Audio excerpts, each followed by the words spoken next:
1절에서 9절 말씀을 교독하겠습니다. 너는 이것을 알라. 말세에 고통하는 때가 이르러 사람들이 자기를 사랑하며 돈을 사랑하며 자랑하며 교만하며 비방하며 부모를 거역하며 감사하지 아니하며 거룩하지 아니하며 무정하며 원통함을 풀지 아니하며 모함하며 절제하지 못하며 사나우며 선한 것을 좋아하지 아니하며 배신하며 조급하며 자만하며 쾌락을 사랑하기를 하나님 사랑하는 것보다 더하며 경건의 모양은 있으나 경건의 능력은 부인하니 이 같은 자들에게서 내가 돌아서라. 그들 중에 남의 집에 가만히 들어가 어리석은 여자를 유인하는 자들이 있으니 그 여자는 죄를 중히 지고 여러 가지 욕심에 끌린 바 되어 항상 배우나 끝내 진리의 지식에 이를 수 없느니라. 안내와 안내가 모세를 대적한 것 같이 그들도 진리를 대적하니 이 사람들은 그 마음이 부패한 자요 믿음에 관하여는 버림받은 자들이라. 함께 읽겠습니다. 그러나 그들이 더 나아가지 못할 것은 저 두 사람이 된 것과 같이 그들의 어리석음이 드러날 것임이라. 아멘. 하나님의 말씀입니다. 오늘 본문은 바울이 디모데에게 마지막 때에 이런 일들이 있을 것이다 라고 설명해 주고 있는 본문입니다. 그래서 마지막 때를 어떻게 믿음으로 살 수 있을까? 이것은 저와 여러분의 모두가 가지고 있는 고민이기도 합니다. 우리가 흔히 입버릇처럼 하는 표현 가운데 이 세상에 어떤 악한 일을 듣거나 그 사람의 마음이 좀 강팍하거나 어떠한 있으면 안 될 일들이 볼 때마다 우리 이런 말을 합니다. 아유, 정말 말세야. 말세야. 그래서 어떤 악한 모습, 정말 이건 아닌데 인간이 어떻게 저렇게까지 될 수 있을까 싶은 모습을 보면 우리가 흔히 표현하는 것이 이런 표현인데, 여러분 말세가 언제입니까? 지금요, 저와 여러분이 살고 있는 이 때를 말세라고 하는 것입니다. 그러니까 우리가 뭐 깜짝 놀라서 저런 악한 모습을 보고서 말세야 이렇게 놀라실 필요 없어요. 말세에 나타날 일들에 대해서 오늘 바울이 디모데에게 말해주고 있는 악한 때가, 고통당하는 때가, 마지막 때가 올 텐데 그 사람들의 모습을 한 18가지로 설명해주고 있는 것입니다. 이 묘사해주고 있는 이 마지막 때의 사람들의 모습, 말세를 증명하는 증거들인데, 이러한 사람들의 모습을 나열한 본문이 두 번 정도 더 있습니다. 그 중에 하나가 로마서 1장에 바울이 하나님의 의를 설명하기 위하여 하나님을 알지 못하는 이 세상의 사람들이 어떠한 결말로 향하고 있는가의 모습을 설명하는데, 다 말로 표현할 수 없을 정도의 악한 모습이 다 기록이 되어져 있습니다. 근데 여러분, 로마서 1장에 기록되어져 있는 말세의 사람들의 모습과 오늘 디모데후서 3장에 기록되어져 있는 사람들의 모습이 비슷한데 본질적으로 다른 사람들을 이야기하고 있는 것을 아셔야 됩니다. 로마서에서 말하고 있는 말세의 사람들의 그 모습은 하나님을 알지 못하는, 아직 하나님의 복음을 듣지 못한, 그리고 하나님의 구원을 경험해 보지 못한, 그래서 자기 소견에 오른 대로 살아가는 사람들의 결국이 어떻게 되어지는가를 설명하기 위하여, 다시 말하여 모든 사람이 다 죄인이다 라는 것을 설명하기 위하여 설명한 사람들의 모습이에요. 그런데 똑같은 내용의 모습을 오늘 설명하고 있는 이 본문은 세상에 있는 사람, 하나님을 알지 못하는 사람들의 모습이 아니라 하나님을 아는 사람들 가운데 말세의 모습을 설명한 본문입니다. 그러니까 교회 안에 이런 사람들이 나타날 것이라는 거예요. 그 사람들이 어떤 사람들입니까? 자기를 사랑하고 돈을 사랑하고 거역하고 사납고 인정이 없고 복수하는 마음을 풀지 않고 부모를 공경하지 않고 선을 행하지 않고 패역하고, 하여튼 뭐 악한 모습, 이게 이 말세의 증거들이에요. 그 가운데 저의 이렇게 시선에 딱 들어오는 말세에 교회 안에 있는 사람들의 모습 가운데 오늘 말씀을 핵심 메시지이기도 한데 전하기 위해서 경건의 모양만 가지고 있는 사람들이 나타난다는 겁니다. 경건의 능력은 부인하고 경건의 모양만 가지고 있는 사람. 그러면 좀 떠오르는 사람이 있으세요? 누가? 사실은요, 우리가 만약에 온전히 지금 믿음으로 마지막 때를 살고 있지 않다면 저와 여러분의 모습이 어쩌면 경건의 모양은 있는데 기도는 열심히 하고 찬양도 열심히 하고 교회 출석도 하고 헌금도 드리고 심지어는 선교도 하고 전 세계를 다닐 수도 있어요. 그런데 우리 안에 그 경건의 능력이 없다면 오늘 이 말씀은 우리가 오늘 다시 회복해야 할 하나님 정말 간절히 원하시는 믿음의 한 모습이 될 것입니다. 여러분, 성경적으로 말세는 언제냐 하면 예수 그리스도와 연관이 있어요. 구약 시대의 말세는 이 메시아가 오는 것을 의미했습니다. 그래서 예수 그리스도가 이 땅에 오셔서 말세가 시작이 되어진 거예요. 하나님이 인간의 모습으로 이 땅에 오는 것은 마지막 카드예요. 그 전까지는 다 하나님의 사자들을 보냈어요. 선지자들을. 수천 년 전부터 하나님의 사람들을 택하시고 그 하나님의 메시지를 전하는 사람들을 사용하셔서 하나님의 말씀이 선포되어졌다면 말세에는 그 메시아가 오는 겁니다. 하나님이 친히 오시는 겁니다. 종들을 많이 보냈지만 마지막에는 그 아들이 오시는 거예요. 그래서 아들이 오는 것이 말세의 시작이에요. 그 메시아를 기다리는 구약 사람들의 관점에서는. 그럼 신약 시대에서 우리의 말세는 언제냐면 예수님께서 이 땅에 오시고 나서 죽으시고 부활하셔서 승천하시고 하늘에 계시거든요, 지금. 근데 그 예수님이 다시 오시면 그 말세가 완성되는 거예요. 그 마지막이. 그래서 예수님이 오셔서 교회가 시작이 되어졌고 예수님께 다시 오시는 그때까지 교회라는 게 존재하는데 이 땅에. 물론 그 전에 그 넓은 의미의 교회는 광야에서 그 장막 가운데 하나님과 동행했던 모세의 시절도 다 교회라고 광야교회라고 표현을 했습니다. 스데반 집사님이.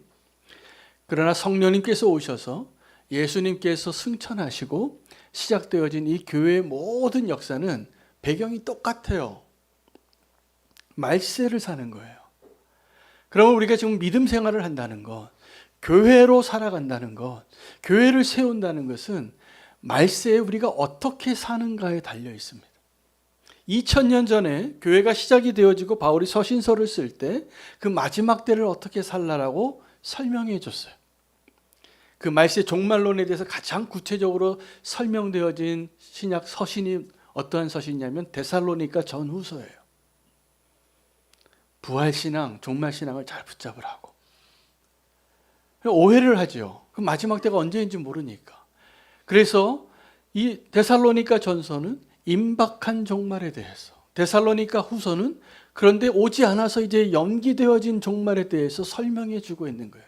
우리는 이 시간이라는 이 프레임 안에서 시간을 보내면서도 이 마지막 때를 향한 하나님의 그 계획과 의도를 올바로 이해하지 못한다면 우리는 실패한 그리스도인이 될 수 있습니다. 너무나 중요한 문제예요. 마지막 때 우리는 어떻게 살아야 하는가.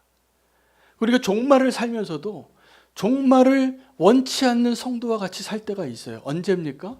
우리가 이 세상의 현실의 문제에 우리의 믿음이 함몰되어서 더 이상 믿음으로는 한 걸음도 나아가지 못하는 모습으로 살아갈 때 실패한 종말의 신앙을 가지고 있는 성도예요. 그러나 우리가 정말 온전한 믿음으로서 살고 있다면, 이 마지막을 향한 하나님의 그 믿음을 온전히 갖고 있다면 도리어 준비되어져 있고 깨어있는 신앙의 사람으로서 이 종말의 때를 사실 것입니다. 그리고 이것이 우리의 기쁨이 되어야 합니다. 우리가 믿음으로 산다고 하면서 이 세상에 있는 것들을 어떻게 살까? 그것이 우리의 삶의 우선순위로 바뀌어지는 것을 조심하셔야 됩니다. 우리가 다 마지막 때를 살아요. 근데 이 마지막 때에 정말 중요한 것은 현실의 삶에서 우리의 믿음이 어떻게 증명되어지는 거예요. 여러분, 이 종말은 우리의 믿음을 증명해 낼 겁니다. 내 믿음이 지금 진짜인지 아니면 경건의 모양만 있는 믿음인지. 경건의 모양만 있는 믿음도 우리 신앙생활 하는데 진짜 믿음의 사람처럼 보인다니까요. 교회를 잘 나오고 봉사도 열심히 하고 눈물 흘리면서 찬양도 하고 기도도 하는데 정말 믿음이 있는가? 여러분, 그 믿음이 너무 중요합니다. 오늘 그 믿음을 다시 한번 회복할 수 있게 되기를 축복합니다. 여러분, 그 마지막 때 준비된 종말을 맞이하는 믿음은 어떤 거냐면 깨어 있으라는 거예요. 여러분, 깨어 있으라는 그 하나님의 명령은 잠자지 말라는 게 아닙니다. 도둑이 언제 들어올까? 깨어 있으면 우리가 도둑을 당하지 않겠죠. 그 주님이 오시는 것을 늘 준비되어진 신부처럼 살겠죠. 이것은 깨어 있으라라는 말은 뭐 불면증 환자처럼 잠자지 말라는 게 아니에요. 우리 잠 잘 자야 됩니다. 도리어 믿음이 없어서 잠이 안 와요. 염려가 되니까. 근데 우리가 믿음이 있으면 잠 잘 잘 수 있는 거예요. 잠은 잘 주무시기 바랍니다. 이 깨어 있으라는 말은 육체적으로 눈 뜨고 의식적으로 깨어 있으라는 것이 아니라 속지 말라는 거예요. 속지 마시기 바랍니다. 빼앗기지 말라는 거예요. 그 믿음을. 여러분, 우리의 믿음의 정말 본질을 빼앗기면 우리는 경건의 모양만 남고 경건의 능력은 알지도 못하고 드러내지도 못하고 증명할 수도 없는 자로 살 것입니다. 여러분, 이것이 사단이 원하는 거예요. 차라리 내가 죄인인 것처럼 로마서에 나오는 죄인이라면 그 사람들은 금세 더 빨리 예수 그리스도를 영접할 가능성이 훨씬 높아요. 근데 내가 경건의 모양만 가지고 있는데 내가 믿음이 있다라고 생각하고 그 날이 마지막에 다가온다면 두려운 이야기입니다. 오늘 저와 여러분에게 그 마지막 때를 준비한 깨어있는 믿음이 허락되어지는, 회복되어지는 오늘 꼭 이 예배의 자리가 되시기를 축복합니다. 여러분, 짐 엘리엇이라는 선교사님이 계신데 아주 유명한 분이죠. 1956년에 에콰도르에서 이 짐 엘리엇이 당시 28살일 때 순교합니다. 에콰도르의 그 식인종들에게 복음을 전하러 갔는데 바로 그 전날, 순교하기 바로 전날 짐 엘리엇이 자기 일기에다가 이렇게 썼어요. 영원한 것을 위하여 영원하지 않은 것을 포기하는 것은 어리석은 일이 아니다. 저는 짐 엘리엇이 그 젊은 청년의 나이에 마지막 때를 준비하고 살았다는 것을 알 수 있었어요. 그가 순교하는 그날 그의 손에는 나중에 그 시신을 수습하러 갔는데 권총을 갖고 있었어요.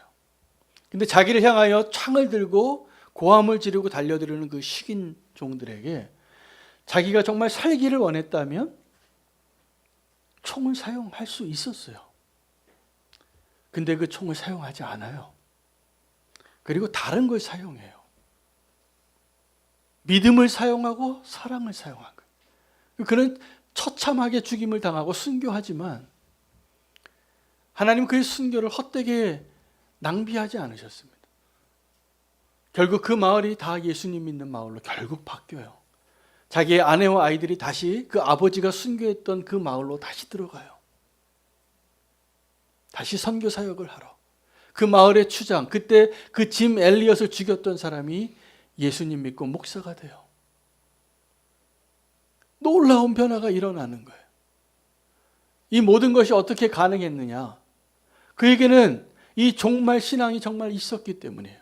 그 종말 신앙은 다른 것이 아니라 영원한 것을 위하여 영원하지 않은 것을 포기하는 것.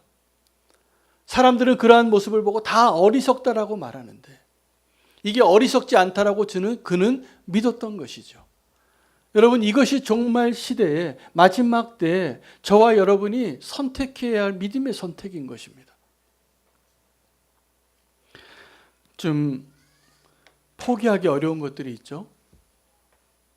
여러분, 돈 손해보면 포기 안 하잖아요. 우리가 다시 환불해달라 그러고 또 내 권리를 요구하고. 근데 그런 것들은 좀 포기하셔도 괜찮아요. 내 자존심 포기해도 괜찮아요. 누가 나를 좀 지적하면 듣고 싶지 않죠. 그래서 떠나고 싶어요. 그래서 우리는 경건의 모양을 갖추는 데는 이제 아주 탁월한 사람들이 되어버렸습니다. 종교 생활을 어느 정도 하다 보면 은혜 받는 척을 잘해요. 은혜 받는 척을. 근데 정말 은혜 받으면 어떻게 되냐 하면 경건의 능력이 드러나게 되어 있습니다. 내 안에 그리스도가 드러나고 내 안에 하나님이 일하신 것들이 드러나야지 정상이에요. 근데 우리는 어떻게 합니까? 이 말세 때 이게 정말 위태로운 건데, 위험한 건데 믿는 척을 너무 잘하는 거예요. 경건의 모양을 잘 가지고, 이 엄청난 위선입니다. 여러분, 모든 위선은 우리가 더 거룩하게 보이는 것은 이 종교적인 행위하고 깊은 연관이 있어요. 거짓된 것 가운데 그 경건의 모양을 갖추는 데는 전문가들이세요. 여러분들이 전문가세요. 여기에서 누가 설교를 하는데 저 목사가 지금 오늘 제대로 설교를 하는가 잘 분별하신다니까요. 심지어는 이렇게까지 말해요. 내 취향에 좀 안 맞아. 저 목사님 나랑 좀 안 맞아요. 근데 또 어떻게 하냐면 내가 듣기 원하는 설교를 듣고 듣기 원하는 교회를 찾아가고 듣기 원하는 공동체를 내가 찾아가겠다는 거예요.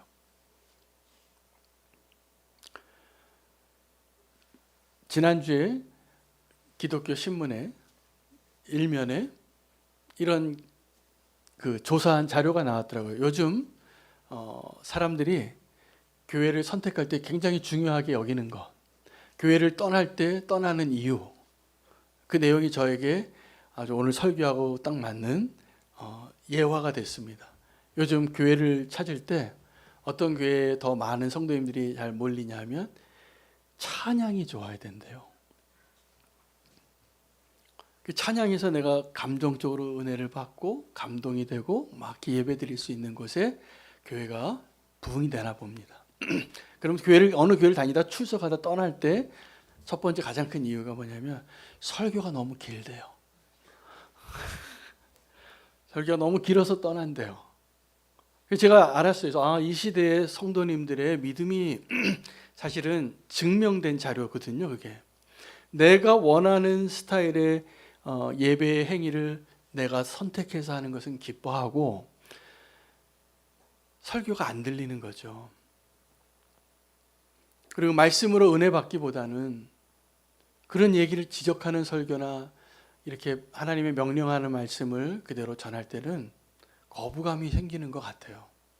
그러면 다른 설교를 또 듣고 싶고, 제가 이번에 휴가를 갔다 왔잖아요. 그 부산까지 차를 운전하고 가는데 참 좋았습니다. 어떻게 이렇게 설교를 잘하는 분이 대한민국 한국교회 이렇게 많으신지. 제가 목사인데 은혜가 너무 되더라고요. 그래서 오고 가는 길을 한 6시간씩을 천천히 갔으니까 설교를 엄청 많이 들었어요. 보화 같은 목사님들을 많이 발견했어요. 그리고 이제 찾아간 그 부산에 저의 멘토 같은 목사님이 계세요. 제가 한 28년 전에 선교회 간사로 있을 때 평신도로 있는데 저에게 늘 책을 가르쳐주고 어떤 책을 소개해주고 책 사줄 돈도 주시고 그렇게 해서 내가 믿음을 이렇게 세워가는데 도움을 주셨던 분이에요. 그래서 아주 오래가 한 10여 년 만에 가서 봤는데 설교 좀 하라고 해서 갔습니다. 갔는데 그 목사님이 그 목회를 어떻게 하셨는지가 제가 탁 느껴지더라고요. 이분이 청교도 같이 하나님의 말씀과 청교도 신앙으로 말씀으로만 목회를 하셨더라고요. 그 설교 시간이 저희보다 2배는 길어요. 그런데 그 설교를 듣고 아멘하고 하나님의 말씀에 귀 기울이는 성도님들을 보는데 제가 은혜가 됐어요. 이분이 저에게 책 읽고 말씀에 대해서 가르쳐 주기만 하신 게 아니라 그렇게 목회를 하셨구나. 근데 지나고 보면 여러분, 우리가 좋아하는 취향을 따라서 예배하고 교회 활동을 결정하고 그것에서 기쁨을 얻는 것은 경건의 모양과 좀 깊은 관계가 있습니다. 그리고 예배는요, 본질적으로 우리의 기쁨을 위해서 드리는 게 아니에요. 하나님의 기쁨을 위해서 우리가 주님 앞에 엎드리는 게 예배예요. 근데 언제부턴가 예배가 공연과 같이 돼버린 거예요. 여러분, 아주 공연을 잘하는 뮤지션이나 이런 연예인들을 보면 우리가 막 돈 주고 그 공연에 가잖아요. 그럼 가서 올 때 보니까 거의 예배 때 느끼는 감흥을 얻고 오는 것 같아요.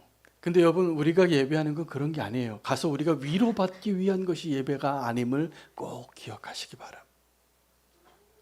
예배는 우리가 위로받기 위해서 드리는 게 아니에요. 하나님이 기뻐하시는 것을 위해서 우리가 모이는 거예요. 우리 예배의 본질과 방향이 다시 잘 회복되기를 저는 목사로서 결단했어요. 이번에 그 짧은 휴가 기간. 우리 교회가 이렇게 가야 되겠구나. 정말 하나님의 말씀 앞에 우리가 귀 기울일 수 있고, 그리고 순종하여 우리가 행할 수 있고, 경건의 모양만을 꾸미는 것이 아니라 경건의 능력이 회복되어지는 것. 그렇게 될 때 이제 우리가 기뻐지는 거거든요. 그리고 그것이 정말 우리가 예배하는 이유거든요. 예배할 때 여러분, 우리의 귀가 기쁘고 우리의 입술이 기쁘고 우리 눈이 기쁜 것에 너무 많은 의미를 두시지 마셔야 돼요. 하나님이 기쁘셔야 돼요. 하나님이. 오늘 진정한 경건의 모양과 경건의 능력을 이야기하면서 야고보서 1장 27절에는 진정한 경건을 이렇게 설명합니다. 진정한 경건은 다른 것이 아니라 행함이 있는 믿음이라는 거예요. 그래서 너희 가운데 고아와 과부를 돌보는 것이 진정한 경건이다. 우리는 경건은 어떤 걸로 생각합니까?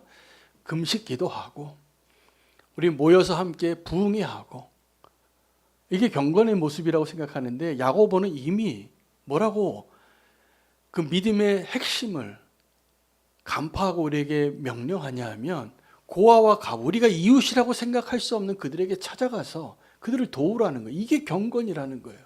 그리고 자기를 지켜 이 세속에 물들이지 않는 것, 이게 경건이에요. 세상의 방식과 거슬러 살려고 결단하는 것, 이게 경건이에요. 그 경건의 능력이 드러나지 않으면 우리는 다 바리새인과 같이 경건의 모양만을 붙잡고 기뻐하고 그것으로 자랑하는 자가 될 것입니다. 오늘 이 디모데 후서 3장에 기록되어진 마지막 때에 나타내고 있는 모든 사람의 모습이 교회 안에 있는 모습이에요. 바깥에 있는 사람의 모습을 이야기한 게 아니에요. 자기를 사랑하고 돈을 사랑하고 거역하고 사납고 악한 마음을 풀지 않고. 왜요? 경건의 능력이 없으니까. 경건의 능력이 없으면 이렇게 됩니다.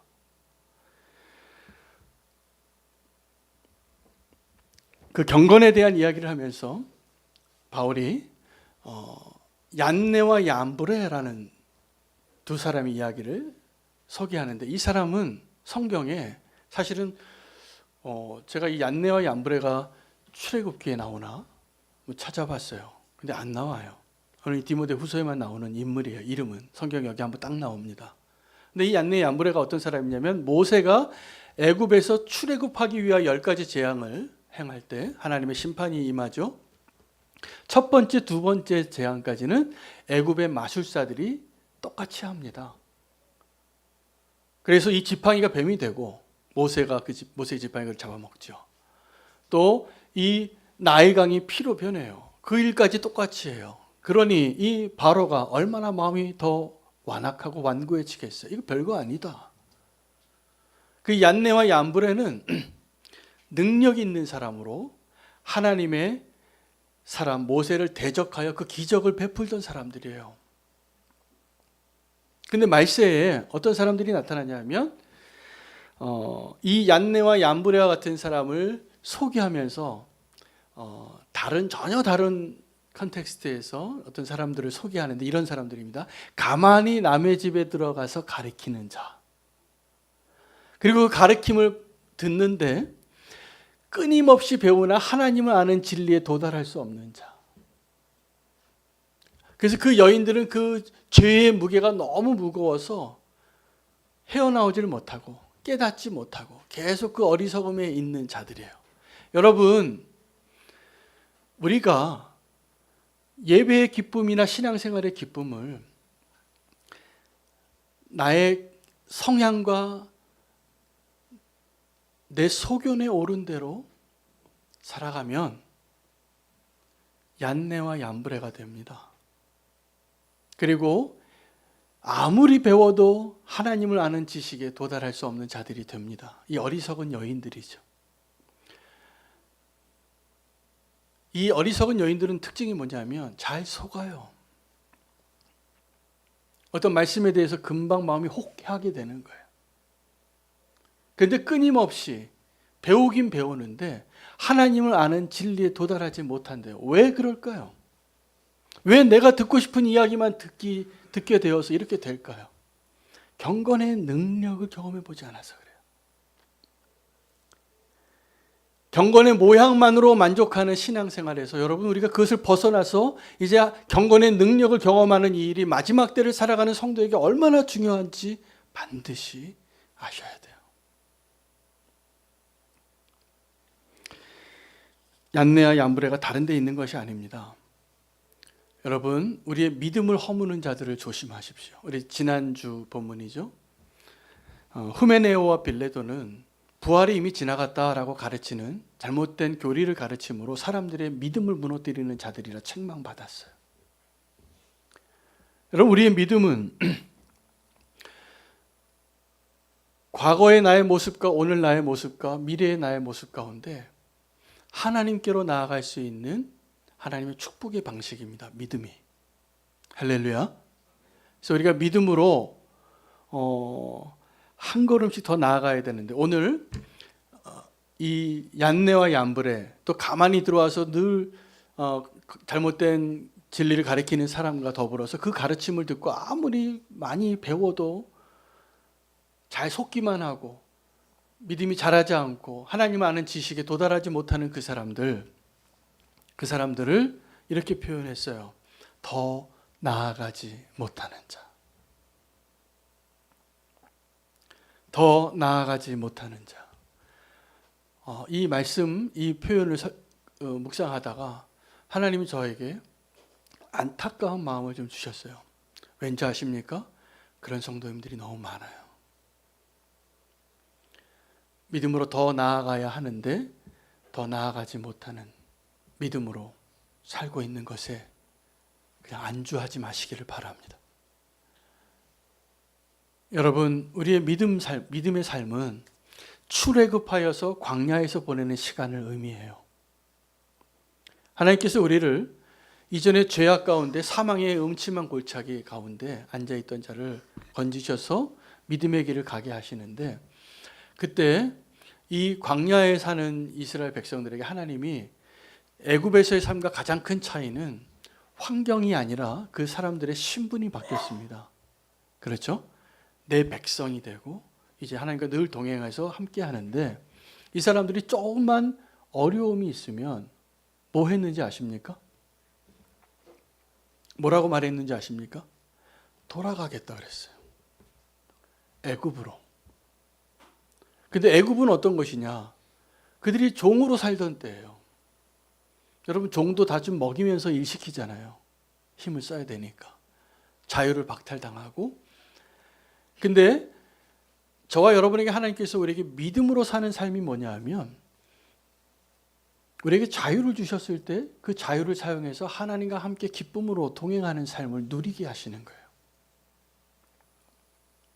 근데 우리에게 그 자유가 있으면 광야는 그 자유가 있는데 억압하지 않았어요. 누구도. 인도함을 받은 것이지. 근데 조금만 어려움이 있으면 불평해요. 조금만 좌절될 일이 있으면 돌아가겠다고 해요. 여러분들 이 광야에서 우리가 나아가야 할 바는 이제 더 이상 그 40년을 맴도는 신앙생활의 그 테두리에서 벗어나서 약속의 땅으로 가야 됩니다. 저와 여러분 다 언젠가는 죽겠죠. 우리 인생의 정말도 다 정해진 겁니다. 근데 하나님께서 오늘 이 시간에 저와 여러분에게 정말 원하시는 것은 그 믿음이 나의 구원을 위한 도구만으로 사용되어지는 것이 아니라 나의 구원을 증명할 수 있는 도구로 사용되어지기를 원하세요. 믿음으로. 그것이 경건의 능력이에요. 찬양할 때 우리가 임사자들이 기도할 때 늘 이런 고백을 합니다. 오늘이 마지막 예배같이 예배하자고. 그래서 어떤 의미겠습니까? 최선을 다하자는 거죠. 우리 옥합을 깨트리자는 거죠. 그래서 오늘 이 예배 때 나의 모든 것을 드릴 것처럼 하자고. 다 공감해요. 그 메시지 자체가 큰 은혜가 되기도 해요. 그래서 실제로 우리의 삶은 우리의 실패와 좌절과 연약함에도 불구하고 하나님의 은혜의 때를 삽니다. 말세임에도 불구하고. 여러분, 이 말세에 하나님 우리에게 주시는 진정한 은혜를 반드시 아셔야 돼요. 안 그러면 우리도 베드로처럼 고기나 잡으러 돌아가야지. 광야에 있었던 모세와 함께 있었던 백성들처럼 나도 애굽으로 돌아가야지. 그렇게 말하기 쉽습니다. 그런데 지금 이 바울이 디모데에게 마지막 때 말세의 때가 이르르니 그때에는 반드시 고통스러운 날이 임할 텐데 그 고통의 이유가 전쟁과 기근과 하나님의 심판의 엄중함 때문이 아니라 이 사람이 악해지는 것들 때문이에요. 예수님이 물론 그런 마지막 때의 징조도 설명해 주셨지만 오늘 이 말씀은 우리 안에 진정한 믿음으로 사는 삶을 회복하기를 원하시는 하나님의 마음이 담겨져 있습니다. 여러분, 이 가만히 들어온 사람들의 가르침을 받고 끊임없이 배우지만 하나님을 아는 지식에 도달하지 못하는 사람들의 모습이 어떠냐면 그 죄의 무게가 여전한 거예요. 왜요? 자기의 정욕을 따라서 살고 싶어하는 마음을 포기하지 않기 때문에. 이게 설명하고 있어요. 우리가 예수 믿는다고 하고 말세에 하나님이 원하시는 그 모습으로 살아가기를 여러분 원하십니까? 원하세요? 원하지도 않으십니까? 원하시잖아요. 마지막 때에 우리가 그 믿음으로 살아가는 그 모습이 오늘 기록이 되어지고 명령하고 있는데 우리의 믿음으로 구원 받으셨다는 거죠. 지금 우리의 믿음의 공동체 안에 있다는 것은. 그러나 이제 그 믿음을 사용해서 나의 구원을 증명할 기회를 놓치지 마시기 바랍니다. 그것이 우리가 말세를 사는 이유예요. 그리고 그날은 언젠가 하나님이 아시는 때에 언제든지 와도 괜찮아요. 깨어 있으라. 이 명령은 눈 뜨고 밤새우라는 게 아니라 속지 말라는 거예요. 빼앗기지 말라는 거예요. 우리의 믿음을. 마지막 때에 우리의 믿음을 다시 한번 견고하게 세우실 주님을 신뢰하고 찬양합니다. 하나님 우리를 부르실 때 후회하심이 없이 우리를 부르신다고 했습니다. 우리는 실패하지만 우리의 인생은 여전히 좌절할 일이 많이 있지만 우리를 부르시고 택하시고 구원하시는 하나님의 그 사랑과 은혜와 하나님의 뜻은 결코 후회함이 없습니다. 우리가 좀 굉장히 하나님의 사랑을 덧입은 대단한 하나님의 자녀인 것이죠. 오늘 그 고백을 하나님께 올려드리기를 원하고 그 결단을 하나님께 고백하기를 원합니다. 결단의 고백과